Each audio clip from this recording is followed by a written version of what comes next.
अस्सलाम वालेकुम क्लास 9। आज हमने पढ़ना है relative atomic mass and atomic mass unit.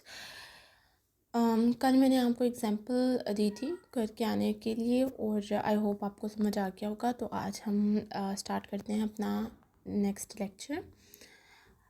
As we know that the mass of an atom is too small to be determined particularly, ठीक है।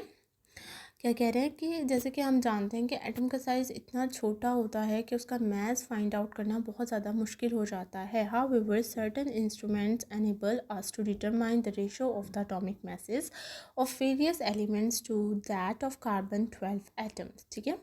तो क्या कह रहा है कि बहुत सारे इंस्ट्रूमेंट्स ऐसे हैं जो अनएबल हो जाते हैं, यानी कि जो काम नहीं कर पाते। किस लिए काम नहीं कर पाते? एक एटम की सही रेशो फाइंड करना उनके लिए इम्पॉसिबल हो जाता है। This ratio is known as the relative atomic mass of the element. और इस रेशो को हम क्या कहते हैं? इस रेशो को हम लोग रिलेटिव एटॉमिक मास कहते हैं। रिलेटिव एटॉमिक मास की डेफिनेशन देखें। The relative atomic mass of an element is the average mass of the element of that element as compared to 1/12। यहाँ तक आपकी रिलेटिव एटॉमिक मास की डेफिनेशन है, ठीक है। क्या कह रहे हैं कि रिलेटिव एटॉमिक मास किसी भी एलिमेंट का क्या होता है कि एवरेज मास होता है। एवरेज मास यानी कि टोटल मास होता है किसी भी एटम का, जो कि एज़ कम्पेयर्ड, जो कि किसके कम्पेयर्ड होता है 1/12 के इक्वल होता है। The mass of the N atom of carbon, जैसे कि उसने आपको बोला है कि जैसे कि हम कार्बन एटम का मास देखें तो वो 12 आइसोटॉप्स होता है। तो रिलेटिव एटॉमिक मास की जो डेफिनेशन है वो यहाँ से यहाँ तक आप करनी है, आइसोटॉप्स तक, ठीक है। ये आपकी क्या है? डेफिनेशन हो गई किसकी? रिलेटिव एटॉमिक मास की। नेक्स्ट उसने क्या कहा है ब्रैकेट में, आप उसने जो है ये आपको बताया है कि आइसोटॉप्स क्या होते हैं, ठीक है। आइसोटॉप्स क्या होते हैं?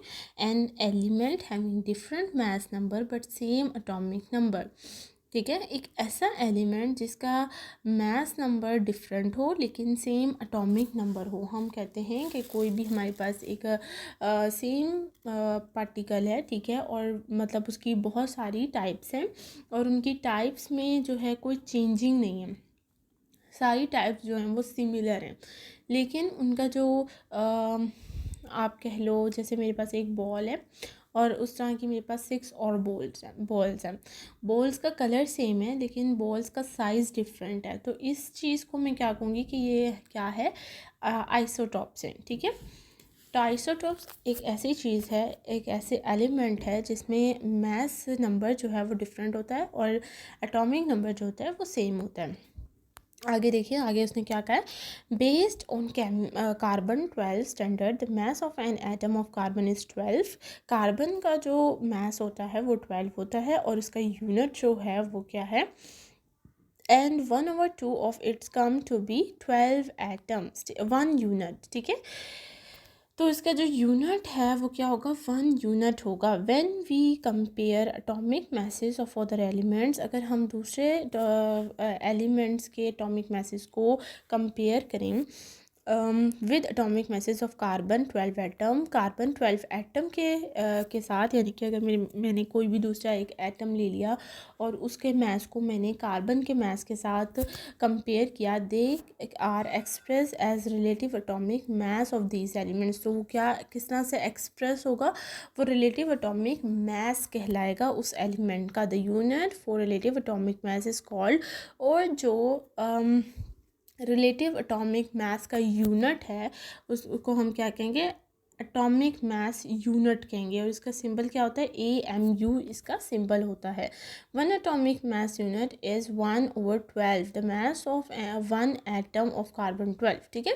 क्या कह रहा है कि एटॉमिक मास यूनिट इक्वल होता है किसके? 1/12 के होता है। जैसे कार्बन-12 जो है जिसका जिस एटम का, कार्बन के एटम का 12 जो है वो मास है तो इसके इक्वल होगा। When this atomic mass unit is expressed in grams, और जब हम इसको ग्राम्स में एक्सप्रेस करेंगे तो किस तरह से करेंगे? एक AMU कितने ग्राम के बराबर होता है? 1.66 इंस टू 10 की पावर -24 के इक्वल होता है। ये आपने याद रखना है, ये MCQs में पूछा जाएगा, ठीक है।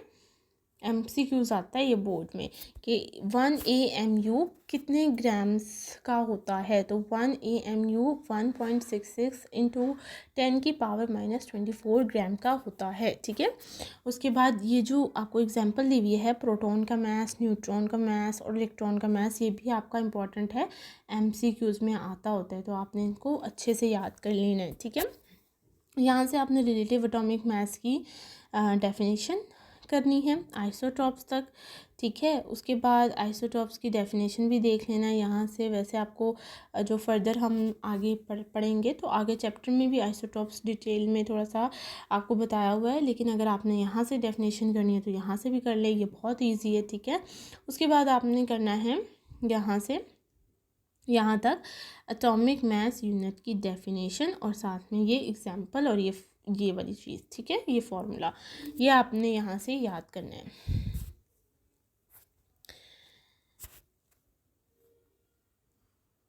इसके बाद जो है वो नीचे आपको बताया हुआ है how to write a chemical formula. ये हम कल देखेंगे क्योंकि ये थोड़ा सा डिटेल में आपको बताने वाला है, तो वीडियो जो है वो लंबी हो जाएगी। तो आज हम लोग सिर्फ रिलेटिव एटॉमिक मास कर रहे हैं।